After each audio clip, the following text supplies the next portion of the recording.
Hello students, तो एक बार फिर से आप सबका वेलकम है।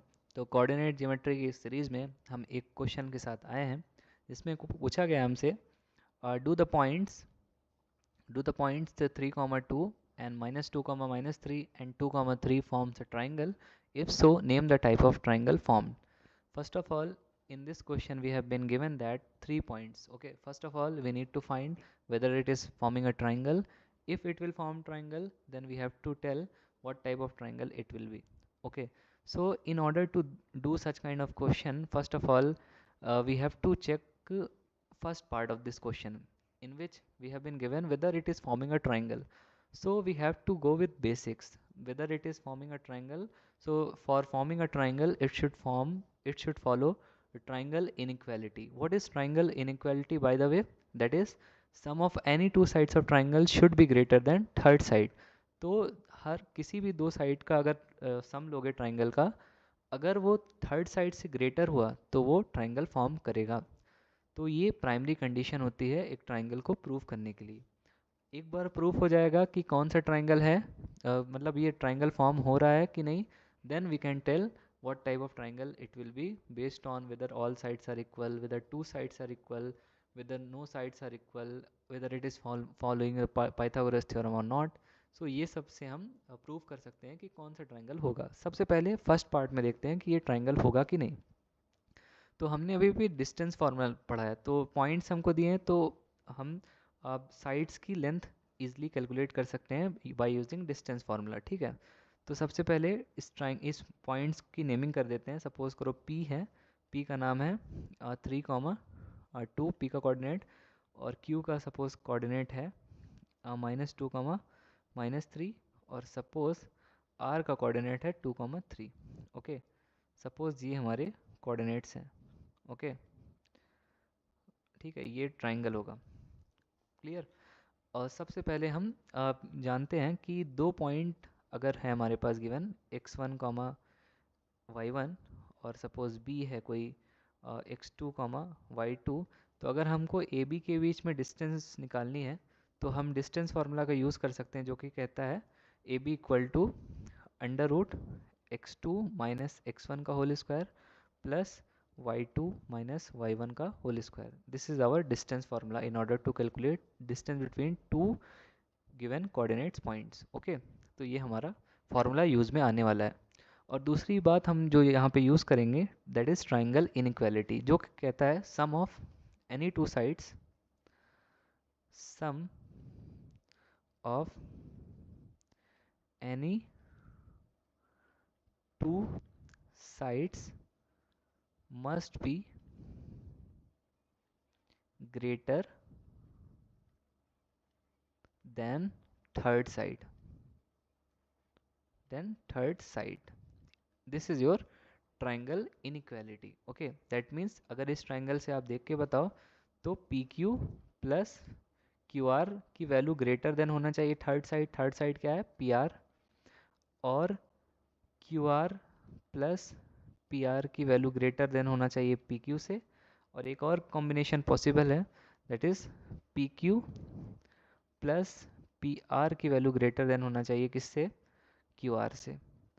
तो ये तीनों कंडीशन पहले हम फॉलो करेंगे, प्रूव कराएंगे। पहले पी क्यू और क्यू आर और पी आर की डिस्टेंस फाइंड करेंगे।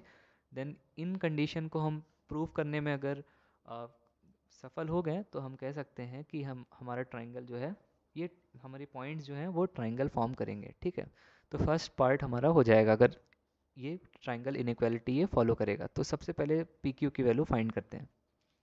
तो पी क्यू की वैल्यू हो जाएगी, डिस्टेंस फार्मूला यूज़ करना है सेम जो ये गिवन है, that is -2 -3, that is x2 - x1 का whole square plus y2 - y1 का होल स्क्वायर। तो ये हो जाएगा -2 -3, दैट इज़ -5 का होल स्क्वायर प्लस -5 का whole square which is equal to 25 plus 25 under root, and this is equal to √50, which is approximately 7.07. Okay, it is the value of it is approx 7.07. Okay, और Q R की value अगर हम find करें, तो it will B same, we will follow the same formula, that is x2 minus x1, that is 2 minus of minus 2 whole square plus 3 minus of minus 3 to the whole square, which is equal to we can say that is 4 square plus 6 square, which is equal to root over 52. The value of it is approximately 7.21. Okay, now one more thing, that is PR. We have to calculate the distance PR. How we will calculate? By using the same distance formula, that is PR which is equal to 2 minus 3 to the whole square, that is x2 minus x1 का whole square plus 3 minus 2 to the whole square, which is equal to under root 1 plus 1, which is equal to under root 2, which is equal to 1.414. okay, now हम हमारे पास तीनों distance की value आ गई। अब क्या हम ये ट्राइंगल इनइक्वालिटी को प्रूव कराने की कोशिश कर सकते हैं? जी हाँ, हम ज़रूर करेंगे। और so let's try to prove the this three conditions to prove whether it is triangle or not. Okay, so PQ plus QR की वैल्यू फाइंड करते हैं पहले। तो PQ की वैल्यू हमारे पास है 7.07 और QR की वैल्यू हमारे पास है 7.21, विच इज़ इक्वल टू होता है सॉरी ये हो जाएगा हमारा, इसको रब कर देते हैं, ये हमारा हो जाएगा 8 and this is 2 and this is 14.28. okay, and क्या ये 14.28 क्या ग्रेटर देन है PR से? PR की वैल्यू आप देख के बताओ कितनी है? PR की वैल्यू है 1.414, so it is greater than PR। तो पहली हमारी इनइक्वालिटी प्रूफ हो गई। ठीक है, अब दूसरी प्रूफ करने की कोशिश करते हैं, जिसमें हमें QR प्लस PR की वैल्यू फाइंड करना है सबसे पहले, और उसे PQ से बड़ा दिखाना है। तो QR की वैल्यू क्या है? QR की वैल्यू तो हम पहले ही से कैलकुलेट कर चुके हैं 7.21। क्या PR की वैल्यू मालूम है हमें? बिल्कुल 1.414। तो इसको ऐड करो, ये हो जाएगा 4 एंड ये हो जाएगा सॉरी 5 हो जाएगा ये, एंड सॉरी इसको रब करना पड़ेगा।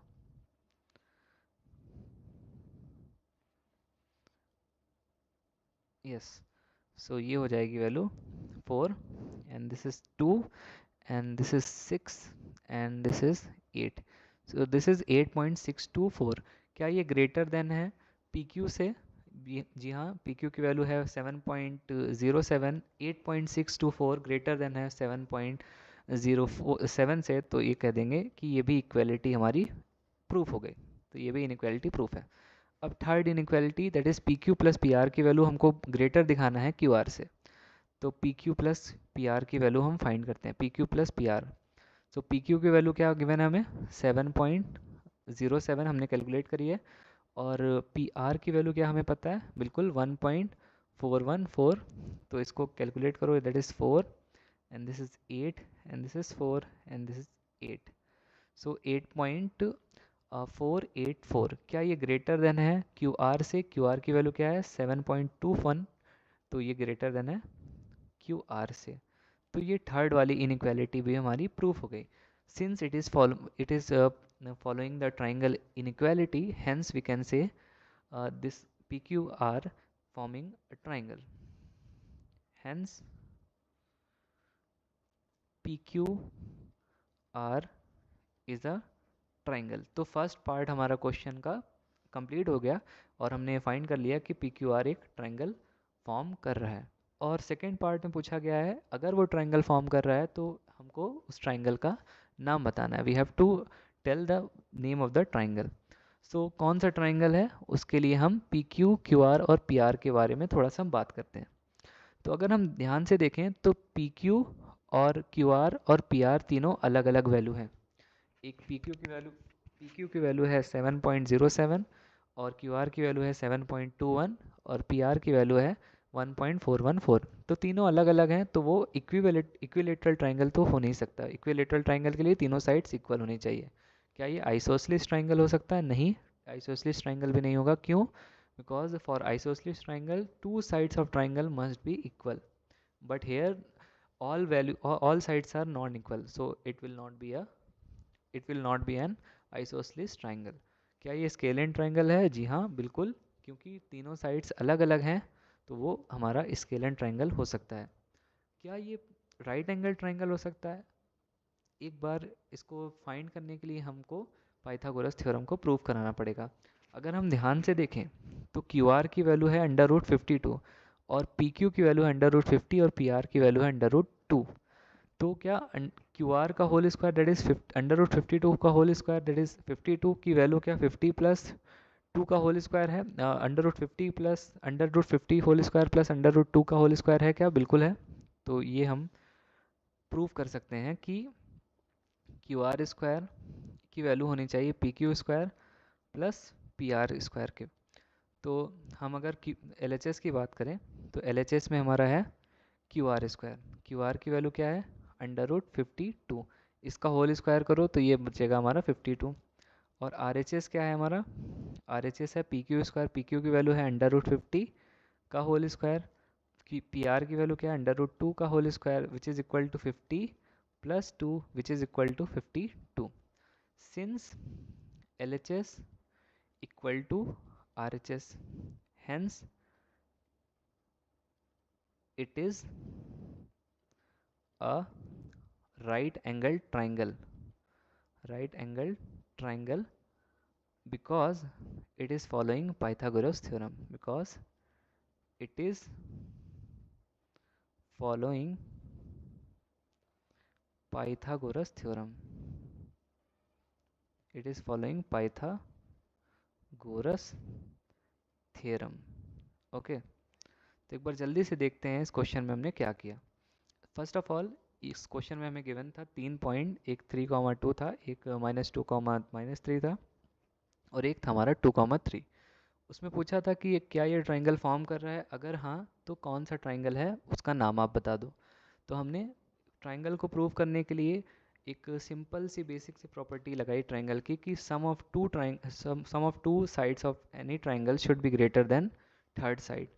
तो सबसे पहले हमने पी क्यू क्यू आर और पी आर की वैल्यू फाइंड कर दी using distance formula that is √x2 plus -x1 का whole square plus y2 minus y1 का होल स्क्वायर। तो इसमें पी क्यू क्यू आर और पी आर की वैल्यू फाइंड कर ली और सम ऑफ टू साइड को ग्रेटर दिखा दिया थर्ड साइड से, जो कि तीन कॉम्बिनेशन पॉसिबल थे तो तीनों ही ग्रेटर आ रहे थे, तो हम कह दे सकते हैं कि पी क्यू आर एक ट्राइंगल होगा। अब कौन सा ट्राइंगल है? क्योंकि तीनों साइड्स की वैल्यू एक दूसरे से बराबर नहीं थी तो हम कह सकते हैं कि वो एक स्केलेन ट्राइंगल होगा। लेकिन एक पॉसिबिलिटी राइट एंगल ट्राइंगल की भी होती थी, तो इसीलिए हमने एक बार पाइथागोरस थ्योरम को चेक करना भी ज़रूरी समझा। और चेक करने से हमें जो मिला उसमें वो पाइथागोरस थ्योरम को फॉलो कर रहा था। सिंस वो फॉलो कर रहा था तो हम कह सकते हैं कि वो एक राइट एंगल ट्राइंगल होगा। तो hence we can say P Q R will form a triangle and it will be a right angle triangle. I hope इस वीडियो में जो भी मैंने समझाने की कोशिश की है आपको समझ में आया होगा। फिर भी कहीं भी डाउट हो तो आप कमेंट सेक्शन में पूछ सकते हैं। हमारी वीडियोस को देखते रहें, लाइक करें, शेयर करें हमारे चैनल्स को और सब्सक्राइब करें और बढ़ते रहें, सीखते रहें, पढ़ते रहें और हमारी वीडियोस को देखने के लिए हमारे साथ बने रहें। Thank you.